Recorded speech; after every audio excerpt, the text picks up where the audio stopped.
Did you know that Nike was originally just an importer of running shoes into the United States, and they bought them from a company called Onitsuka Tiger? Onitsuka Tiger eventually turned into Asics. Yeah, so pretty much Nike started from the foundations of Asics, and then of course they branched off into their own thing, but what does that have to do with today's video? Today we're going to be talking about my Asics running shoe collection. Continuing on with the theme from the last video, we're going to go through my collection and then rank them from my least favorite to my most favorite and crown the winner. Let's get into it. Welcome back to the channel, folks. My name is Brendon, and I'm a Halifax, Nova Scotia-based runner who has lost over 150 pounds through the power of running and habit change. On this channel, we talk about the strategies and tools to help us become faster runners and be healthier, whatever that means for you. Could be to lose a little bit of weight, could be to how to run faster. We're going to talk about here on the channel. So if that's something you would like to hear about, consider that subscribe button right down below. And if you find this video entertaining, useful, whatever, hit the like button. Helps the channel out so much. Now, let's get into the ranking. We don't have a whole bunch of Asics shoes to go over today, but we do have some goodies, starting off with the Asics Novablast number 1. Since becoming a running shoe collector, the Asics Novablast is the first running shoe that I've tried from Asics, and this is a goodie. So let's start off with some specs. In the foam here, you're getting a Flight Foam Blast midsole foam, which is so soft, so bouncy, but we'll talk about that here in 1 second. For the stack height, you're getting 32 millimeters in the heel, 22 in the forefoot for a 10 millimeter drop, and that 10 millimeter drop range is honestly a little bit too high for my liking, but that's okay. And the weight is floating around on the screen through the power of post-production magic. So how does it feel to run in? Honestly, when I first put this shoe on, I was pretty dang excited. It felt extremely bouncy underfoot. It felt very soft, but also it gave that little bit of pop on toe off. It made each stride feel super exciting and super exhilarating to run in. The way that the midsole is sculpted and the shape of the shoe makes it feel extremely nice on foot when I'm going out there on my runs. But unfortunately, due to the softness, my weak non-elite ankles just didn't get along with it. It was very unstable. So when I was going out there, I could feel just my legs were working a little bit harder. At the end of a run, my calves were a little bit tighter. It didn't really work for me, unfortunately. So I had to put this on the shelf and leave it there. And unfortunately, it has stayed there since then. Also, one of the downsides of this thing for me, I think, was really the lockdown in the upper wasn't great. And the upper in the toe box was just a little bit too roomy and just, they needed some work on the upper, but fortunately, in our next shoe here, we're going to talk about how they improved that. But if you are thinking about the Asics Novablast number 1, it's a perfect daily trainer for someone that has a bit more of a stronger ankle or a perfectly neutral foot strike, in my opinion. And the follow-up to the Asics Novablast number 1 is the Asics Novablast number 2, and they have made some positive updates in this version of the shoe. Again, you're getting that full-length Flight Foam Blast midsole foam in there, but they've done a little bit of changes to it. Instead of having 32 millimeters in the heel, they have 30 millimeters in the heel, 22 in the forefoot for an 8 millimeter drop, which honestly is much more pleasurable in my opinion. The weights again are floating on the screen through the power of post-production magic. Just wow.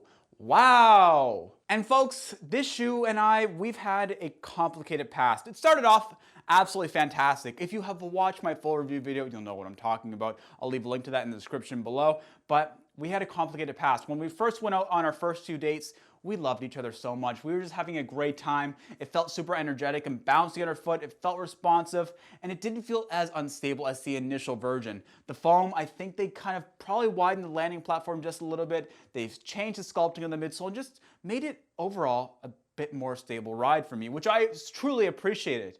But unfortunately, due to the sculpting down towards the toe box area, my foot was rolling really inward towards the big toe. Not like ankle over pronation, but towards the big toe. When I was going on toe off, a lot of force was going through my big toe, and that was causing quite a bit of foot pain. So I've honestly had to put this shoe onto the shelf, but I'm hopeful that as my legs get a bit stronger and I can kind of change and manipulate my foot strike, that I'll be able to pick this up once again. One of the most positive things over the initial version is the upper changes. They've improved the upper quite a bit. The lockdown in the heel and the structure through the heel cup is fantastic for the lockdown. It has the gusseted tongue, which helps with that midfoot lockdown, but the toe box area is still just slightly soppy, so that's something they can improve on. And I have seen pictures of the Asics Novablast number 3, and it seems like they're changing it up once again. Oh, and also they have this decoupled groove that I really do feel helps with that little bit of bounce feeling underfoot.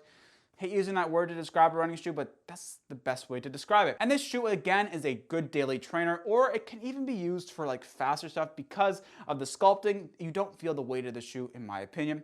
If you want to roast me in the comments for that, just roast me in the comment section, but just realize I'm fragile, so be a little bit nice. And now, probably one of the best looking shoes that I have in my collection, the Asics Gel Nimbus Lite number 2. I just love the colorway and how there's kind of a gradient going down. It looks absolutely fantastic, but it doesn't matter how it looks. How does it perform? Now, you're getting a full-length Flight Foam midsole here. It's not the softest of compounds, but it is nice underfoot. We'll talk about that here in a second. You're also getting a 25mm stack height in the heel, 15 in the forefoot for another 10mm drop. Now, when I was looking at that online, I didn't really believe it, but I guess looking at it right now visually, I guess it is kind of a lower stack height shoe. I didn't realize that at the time. And again, the weights are floating around, post-production magic. Oh my goodness, look at the weight of that shoe. Wow. And very quickly, I haven't really spent too much time in this shoe because I just find I have better options. The midsole of this shoe isn't super exciting, but it does the job. It's kind of soft, it absorbs the impact, and kind of just, the wide landing platform is the biggest redeeming quality of this shoe. It has a bit of inherent stability, so for me with those little bit weaker, poor baby ankles, it just feels a little bit better underfoot having that wider landing platform. The upper on this thing, again, is kind of where it kind of just feels sloppy. It's just a little bit sloppy, and I hope that in their next iteration, they can figure out how to improve that a bit. But I understand that this is meant to be a lighter weight version of the Gel Nimbus line of shoes, so they had to make some compromises, and that's fine. But for me, this is a daily trainer through and through. I'm not going to use it too frequently, but if you're looking for a lighter weight daily trainer with a wider landing platform, this is a good place to look. And coming up next is the Glide Ride number 2. This shoe is an absolute tank. Like in hand, you can tell how well made it is, but it doesn't matter how well made it is. How does it feel underfoot? So in the midsole here, you're getting 2 types of foam. You're getting Flight Foam Propel that runs the full length, and you're getting Flight Foam that kind of runs full length as well, but you get a bit more Flight Foam in the forefoot here. You're getting 30mm in the heel, 25 in the forefoot for a 5mm drop. For the women's sizes, it's slightly different. They have 31mm in the heel, 26 in the forefoot for that same 5mm drop. And the weight of the shoe, again, floating around in the sky is the weight of the shoe. Yeah. Right off the bat, I absolutely love this shoe for an intended purpose. We'll get to that here in a second. The Flight Foam Propel is a much firmer sensation compared to the Flight Foam, so it's a dual density type of foam. So when you're landing in the heel, it's kind of firm, but that firmness helps with stability that we'll talk about in a second as well. And then as you transition to the forefoot to toe off, that Flight Foam just greets you with a little bit of softness, and it's absolutely magical once you get down to the forefoot and onto toe off. And a lot of people might not like the shoe because it is extremely rigid. So you can see here just the curvature of this thing. And you really feel that when you're out there running, and even when you're walking around especially, it's really kind of, it takes a second to get used to. They have an EVA plate running through here to give that little bit of sculpture. Not as rigid as a carbon fiber plate, but it still adds that little bit of rigidity. So if you're not someone that likes the shoe controlling your foot strike, stay away from this shoe. And one of the reasons why I like this shoe so much is due to how stable it feels underfoot. Like I mentioned, my ankle's a little bit weak, blah, blah, blah, but this is gonna be perfect for when I wanna go on those longer, slower runs. I haven't been using it that much because I haven't been doing longer, slower runs lately, and for a daily trainer, I just find it a little bit too clunky, but for right now, I'm gonna keep it reserved for those longer, slower runs. The upper on this thing is absolutely built like a tank. It's super comfortable. The lockdown in the heel is very nice. There's quite a bit of padding, which, whatever, I'm not a big fan of. And the tongue's not gusseted. That could be improved on the version 3 as well. Folks, if you're looking for a good long run shoe, long, slow runs, or even a daily trainer, if you like a shoe kind of with a bit more rigidity, this could be a good option for you. I know it's a good option for me. I love you, babe. But who cares about those boring daily trainers, right? Right? You sit over there on your shelf. We're talking about the Asics METASPEED Sky, the carbon fiber plated super shoe in the Asics lineup. They also have the METASPEED Edge, which is meant to be just a slightly lower stack for those cadence runners, whatever. I like the Asics METASPEED Sky.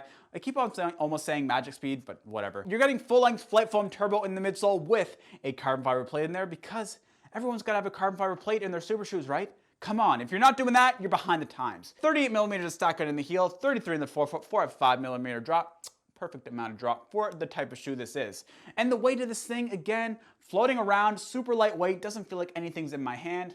This thing is a beauty. So I was extremely excited to get this shoe and try it out underfoot. And I've used this shoe for probably 20 miles or so not a whole bunch of experience in this shoe just yet. But the time that I've spent in this shoe are quite awesome. Now, it's not anything like you get in the ZoomX based shoes. I still find that the ZoomX based midsoles are my favorite for those types of longer, faster efforts, race efforts. I do prefer the Nike lineup of shoes. But Asics came pretty close here in the METASPEED Sky, and the feeling underfoot is very smooth. It's not extremely bouncy, but it is nice and smooth, and it helps absorb all that impact. It's a bit more stable than the ZoomX midsole foams, in my opinion, so if that's something you struggle with and you want something close to it, but with just a little bit more stability, kind of look at this shoe here, and they also are in the same price range, so your wallet's gonna hurt just as much. Folks, this is going to be a great option for when I want to get into those longer races, so half marathons and marathons. This is where I'll look. And folks, I'm excited to get in those types of training so I can use this shoe more often. Yes, I love you. I love your color. I love everything about you, but just right now, my training just doesn't call for you, but you're coming up. Don't worry, you're going to be used. So there's the collection, but we have one question left to answer. Who is the king of this running shoe collection? Now, starting off, we're going to go from least favorite to most favorite. So starting off with my least favorite, it is the Asics Novablast number 1. Just too unstable, too sloppy in the upper. This is my least favorite Asics shoe I own. And in fourth place, it's the Gel NIMBUS LITE number 2. It's just not super exciting underfoot. It's a little bit expensive, and the upper is just a little bit too sloppy for my liking. And coming in that third place, third and second place were kind of tied, but I had to make a decision, and the decision was based on versatility. So the Asics METASPEED Sky is coming in that third place position just due to it being kind of single dimensional. Like, it has to be used for those race days, and for the price and all that stuff, it's coming in third for those reasons, but it's still a wonderful shoe. Coming in that second position, the Asics Novablast number 2, just because of that foot pain that I'm getting when I'm out there running. I'm very hopeful that as time progresses, I'll be able to use it more frequently, but for right now, it's staying in that second place position. Pretty sad. And you know what that means? The crown of the Asics running shoe collection goes to the Glide Ride number 2, a shoe that I haven't been able to wear as much as I'd like to, but every time I look at it on the shelf over here, I just want to throw it on and run, but I know that it's not going to be the best for my slower daily training runs, not good for my faster runs. It needs to be used for those longer runs, but if I had to, I could use it for a daily training run, which is why it's taking that crown. Price to performance, the build quality is amazing. You're going to get so many miles out of this shoe. It's a beauty. And folks, that is my Asics running shoe collection and the winner's crown from least to best, in my opinion. Let me know in the comment section down below, what is your Asics running shoe collection? If you have any, please let me know in the comment section down below. Rank them from best to worst. That would be super interesting to hear. And if you haven't already, you enjoyed the video, please hit the like button right down below. Subscribe to the channel if you want to see more content, and I will catch you on the next one.